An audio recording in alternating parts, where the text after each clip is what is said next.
Since many of you have been asking me about this, here you go. This is how the DJI Action 6 performs in a studio environment using a fairly complex lighting setup, a professional microphone and audio recorder connected directly to the camera, custom camera settings, and a couple of color grading tricks that I will definitely share with you later in this video. With that said, let's start breaking everything down. So first of all, I have the camera mounted on a heavy-duty freewheel tripod just to keep everything as sturdy and robust as possible. And I know this tripod is way overkill for something like an Action 6, but I would highly recommend using something as sturdy as this just to keep the camera position the same when you're going to remove the camera and then put it back in. Now I've also mounted two magic arms directly to the tripod to hold my audio setup, the Zoom F3 audio recorder and the Audio Technica AT4053B shotgun microphone. And this audio setup is connected directly to the Action 6 using a simple USB-C to 3.5mm adapter from Boya. And I know again, this audio setup is way overkill for something like an Action 6. It is pretty much double the price of the camera itself, but I just wanted to show you that if you have a professional audio setup like this, you can easily connect it to the Action 6 using a simple USB-C to 3.5mm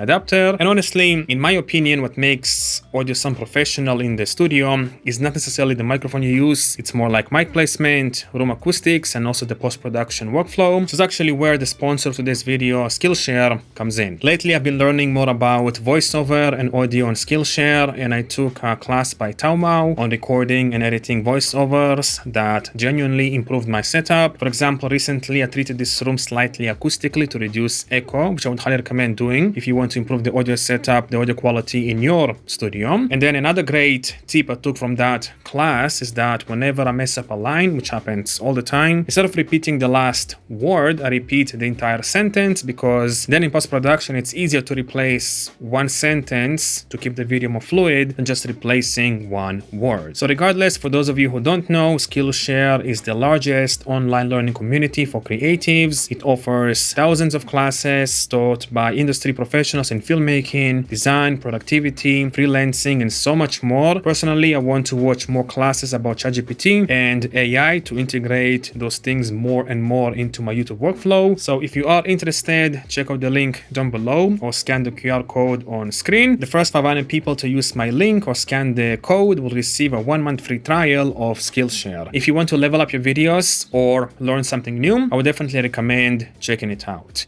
Thank you Skillshare for sponsoring this video, and now let's continue with lighting. So for my key light, I'm using a 60-watt light. It's set to 100% brightness because the sensor on the Action 6 is super tiny. The softbox is 120 centimeters wide. It's positioned slightly downwards on the left side of me. And I'm also using the grid in here to reduce light spill as much as possible because I am pretty close to the background. I'm about, I would say, like 1 meter away from the background. So by using the grid, I can reduce the light spill as much as possible. All right, next I have like a white board in here to elevate the shadows on this side of my face. Otherwise it gets a bit too dark. And then the other lights I'm using in here are just to make the background a little bit more interesting. So first of all, I have the small rig RF10C in here to create this fake window effect. Let me just turn it off.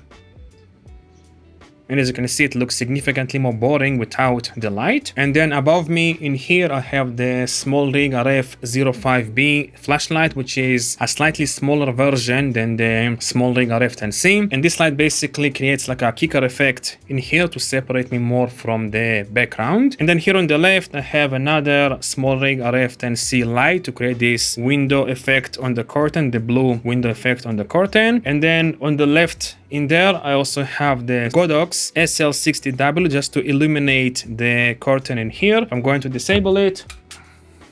As you can see, it looks like a dark void basically. So with the light illuminating the curtain, it looks a little bit more alive and interesting. And finally, actually I forgot about one light. I have one light attached to my computer chair in here, and it's basically creating this fake window effect on the table just to make again the background a little bit more interesting. Otherwise it gets a bit boring. All right, now let's move on to the camera settings because I know many of you are going to ask me what settings I'm using in here. So first of all, for the resolution and frame rate, I'm using 4K 25p. I'm not using 8K because it is significantly softer in my experience than 4K. And then I disabled the stabilization because the camera is on a tripod. And the field of view is set to standard just to make the lines in the background a bit more straight and natural looking. The bitrate is set to high to get the best image quality possible from this camera. And then for the exposure, I'm using 1/50 shutter to get the most amount of exposure into the camera, and also at the same time to keep a natural motion blur effect. And my ISO is set to 400, and that's because the lights that I have in here are not bright enough for me to lower the ISO in the Action 6 to 100. Ideally, I would use ISO 100, but you would need like 200 watt, 300 watt lights to keep up with the exposure. So I set mine to 400 and I think it looks good in terms of like noise performance. And then the white balance is set to 5000 Kelvin because it looks the most natural, at least to my eyes. I use also D-Log to get the most flexibility in post-production. More about that soon. The aperture is set to f2.6 to get the most amount of exposure into the camera. But if you have very powerful lights in your studio, I would highly recommend setting the aperture to f4 to get the sharpest image quality possible from the Action 6. And then the texture and noise reduction is set to -2 because I prefer to control the sharpness and noise reduction in post-production. And finally, in terms of like the audio settings, I adjusted the gain in camera until I saw the audio meter hitting the yellow color slightly, but not the reds, basically. So that's it when it comes to the camera settings. All right, and now let me share with you how I color graded the shot in DaVinci Resolve. But before I start, I do want to mention that I did use a lot of plugins to achieve the results I'm about to show you. But still, if you know what you're doing, you'll be able to achieve pretty much the same results by just using the built-in tools in Resolve. With that said, let's start. So first of all, let's get through the basics. I'm using DaVinci Wide Gamut Intermediate for the timeline color space, and then Rec. 9 Scene for the output color space because I'm grading on a Mac display. And then for the IDT, I'm using a Costume DCTL plugin, which is completely free, by the way. Link is going to be down below. And it takes me from DJI Action 5 D-Log to DaVinci Wide Gamut Intermediate. And I know this is not DJI Action 6, but it works just fine, at least in my opinion. And then for the DRT, I'm using a Costume DRT from JP to 499, which is again completely free. Link is going to be down below. And it takes me from DaVinci Wide Gamut Intermediate to Rec. 9 Gamut 2.4. And the reason I'm using a DRT and not a built-in CST tool is because, in my opinion, the DRT produces much better results. All right, first of all, in here I have some noise reduction applied. Here is a before and after, before and after, just to clean up a little bit the noise in here. And if you want to reduce the noise even further, make sure to use a lower ISO value on the camera itself, but you will need more powerful lights to compensate for the exposure. Next in here, I'm using a paid DCTL plugin from Pixel Tools. This is the Prime Grade plugin, which is basically a tool to do color correction all in one without jumping between windows and so on. So it has like exposure adjustments, saturation adjustments, contrast, white balance, and so on. And also in here you have some checker tools like false colors, skin checker tools, and at the same time you can set the mode for each adjustment individually. For example, you can set the mode for the contrast from linear to S-curve and with clipping and so on. I prefer to use linear, or for the white balance, for example, I prefer to use linear. Again, it's super easy to change it in here, whereas with Resolve, with the built-in tools of Resolve, it's a bit more cumbersome to do. And this plugin basically takes me from here. This is before and after, before and after. All right, next in here, I've qualified my skin, as you can see. Not really that accurate qualification. And then I just used the mitten detail in here. I set it to -30 just to slightly reduce the harshness on my skin and also reduce the contrast on my skin. And here is the before and after, before and after. As you can see, it makes my skin look a bit more organic and pleasing. Next in here, I'm using another DCTL plugin from Pixel Tools. It's called the Hue Shift DCTL, and it basically allows me to target specific hues in the frame, just like the hue versus hue effect in here in DaVinci Resolve. And basically, I've adjusted a bit the blues in here and also my skin tones. And here is a before and after, before and after, before and after. In here, I'm using the same tool, but just only the density to slightly adjust the density of some colors in the frame. More specifically, the blue colors, as you can see. There's a before and after, before and after. Then in here, I've qualified the highlights of the window in here. And then I used the highlights slider in here. I set it to -30 just to slightly reduce the exposure of this window. Here's a before and after, before and after. In here, I've also qualified my skin, but only the brightest parts of my skin, as you can see. And then I used the same highlights slider.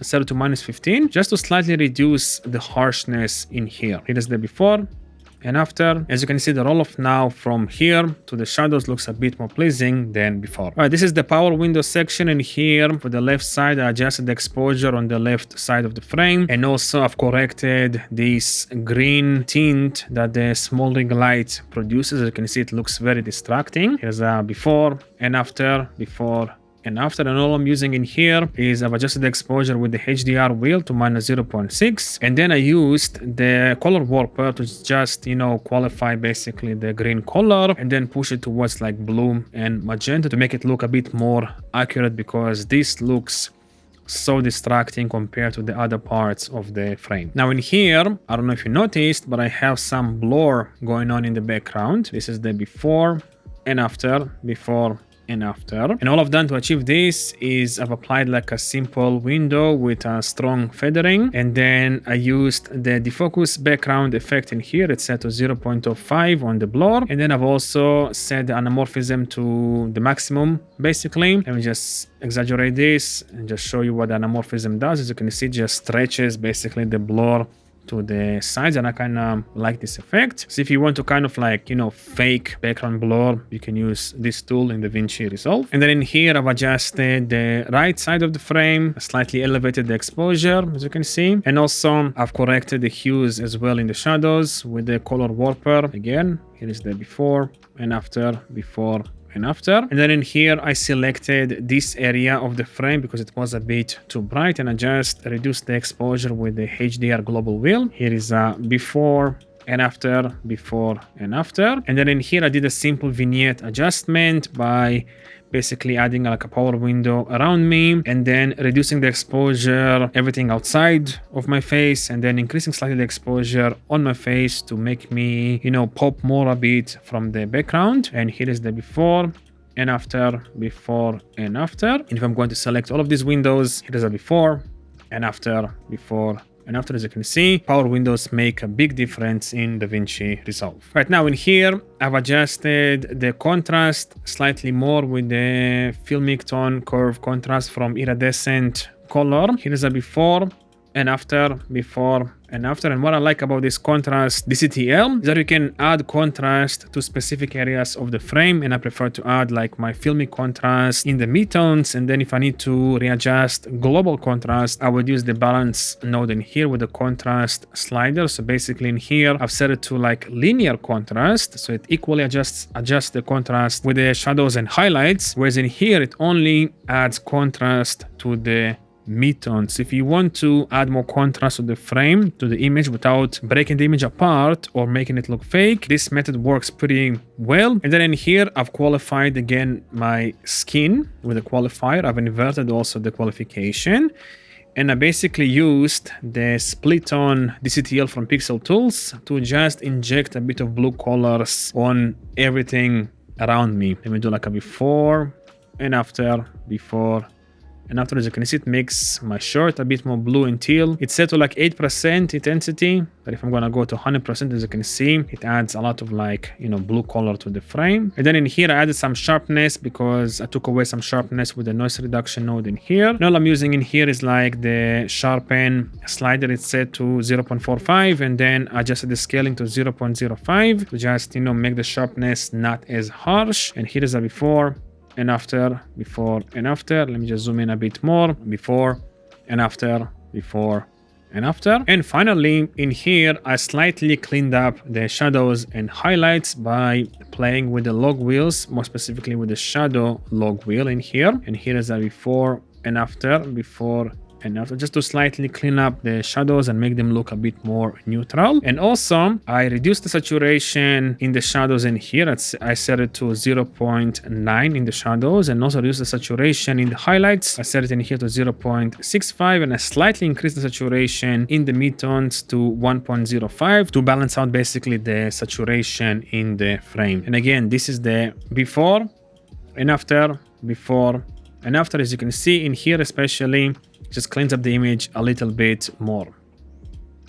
And now here is a global before and after, before and after, before and after. As you can see, color grading makes a huge difference. So to summarize, this is how I would use the DJI Action 6 as a studio camera if I had to. If you are going to try and do the same, I would highly recommend using as powerful lights as possible, ideally 100 watts and up, especially if you're going to use low ISO values. Otherwise, you can use ISO 400 like myself. Just make sure to have plenty of lights to illuminate the background to keep the image clean. And also, you might want to learn a bit of color grading to make the shot even better and cleaner. Anyhow, thanks for watching, and don't forget to check out Skillshare using the link in the description or by scanning the QR code on screen to get a 1-month free trial.